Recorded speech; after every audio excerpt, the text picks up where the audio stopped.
Hello Muslim friends in the world.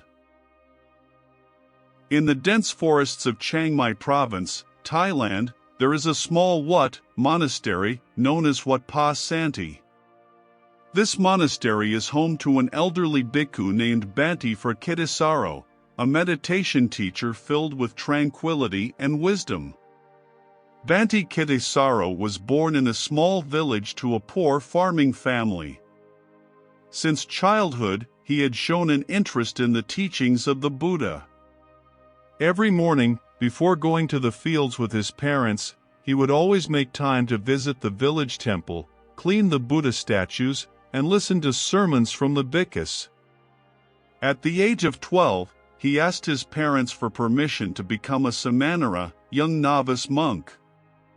Though initially hesitant, fearing the loss of his help in the fields, his parents eventually agreed.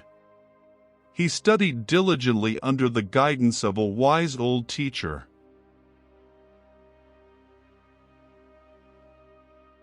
Bhante Phra Kittisaro, an old monk known for his wisdom and inner peace, always had a thirst for knowledge.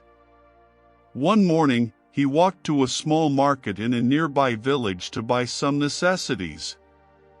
One of his destinations was a small bookstore owned by a Muslim man named Ahmad, who was known for his kindness and frequent discussions on various topics with customers.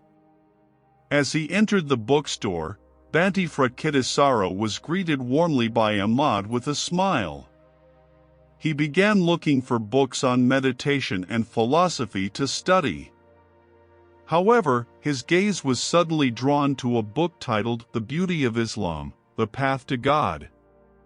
Its cover was simple, but for some reason, his heart was drawn to take it and open a few pages. Noticing this, Ahmad politely asked, "Bhante, are you interested in that book?"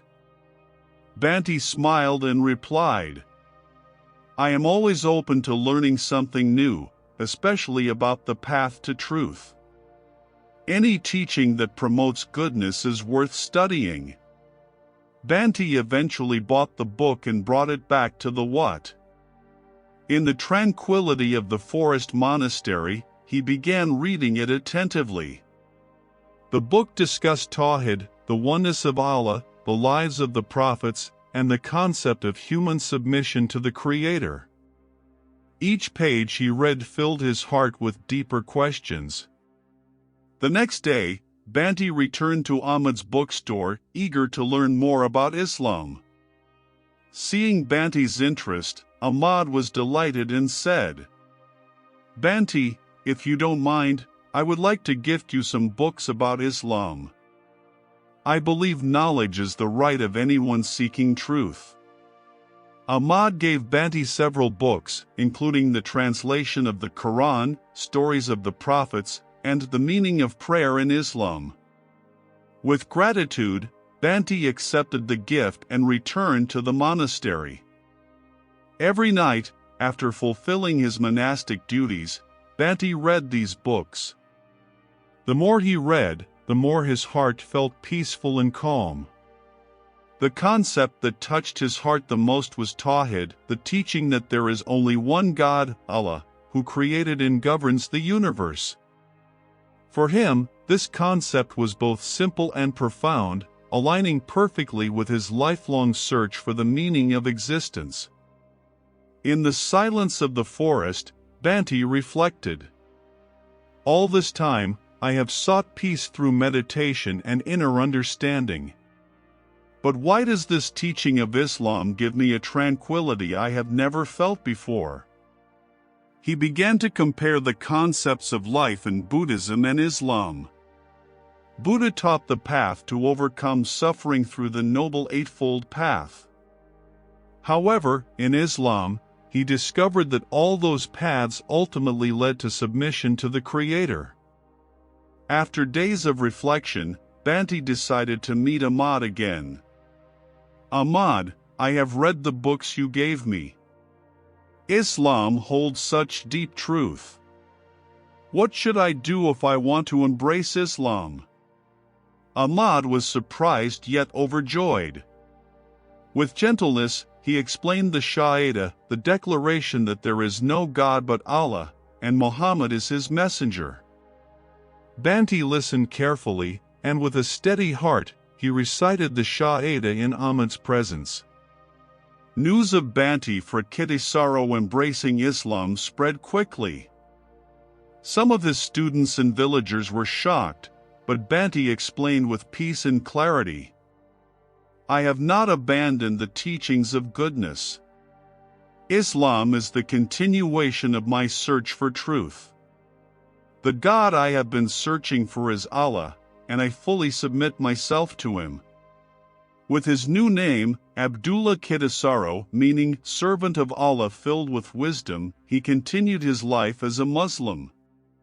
Abdullah Kittisaro remained known as a humble and wise figure. He learned to pray, read the Quran, and taught Islam with a gentle approach to anyone willing to listen. After Bhante Phra Kittisaro, now known as Abdullah Kittisaro, embraced Islam, his life underwent a profound transformation. He felt an inner peace he had never experienced before. Yet, deep in his heart, one concern lingered: the statues in the temple that had once been symbols of rituals in his life. Abdullah Kittisaro reflected deeply. Islam teaches Tawhid, that only Allah alone is worthy of worship. Those statues, although once symbols of reverence for him, now felt contrary to his newfound faith. In the stillness of the night, he prayed to Allah for guidance and strength to make the right decision. The next day, with a steadfast heart, Abdullah Kittisaro returned to the small temple where he had lived and meditated for years. He looked at the statues that had been the center of rituals with an open heart. With a simple axe in hand, he began to destroy the statues. With each strike of the axe against the statues, he uttered, "La ilaha illallah, there is no God but Allah." For him, this was not an act of hatred, but an act of total submission to Allah. He wanted to cleanse the place of anything that could lead people to shirk, associating partners with Allah. Villagers, hearing sounds coming from the temple, rushed there in large numbers. They were shocked to see Abdullah Kittisaro, the figure they once revered as a monk, now destroying the statues they held sacred. Some of them angrily asked, "Why are you doing this? Haven't these statues been part of our lives for so long?" Abdullah Kittisaro answered calmly and with compassion, "My brothers and sisters, I once saw truth here, but now I have found it in Islam. These statues can neither benefit nor harm us. Indeed, only Allah, the one and only God, is worthy of worship and glorification." Some villagers were angry and could not accept this change, while others were moved by Abdullah Kittisaro's gentleness and steadfastness.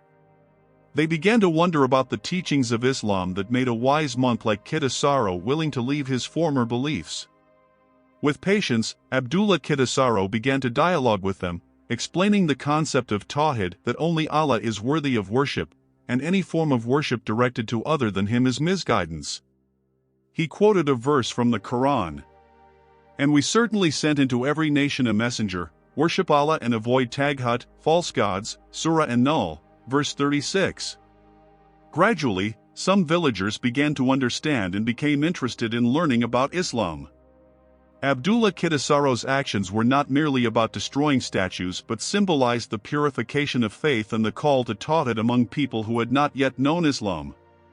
Several years later, the temple was transformed into a place of learning and worship for a small Muslim community in the village. Abdullah Kittisaro spent the remainder of his life as a preacher, spreading the teachings of Islam with wisdom and compassion. He always reminded, "Destroy the idols in your heart first, before you destroy the visible idols before your eyes." Indeed, hidden shirk, associating partners with Allah, is far more dangerous than the apparent one. Until the end of his life, Abdullah Kittisaro was remembered as a figure who was courageous, gentle, and steadfast in upholding the truth. His story inspired many to seek Tawhid and purify their faith solely for Allah.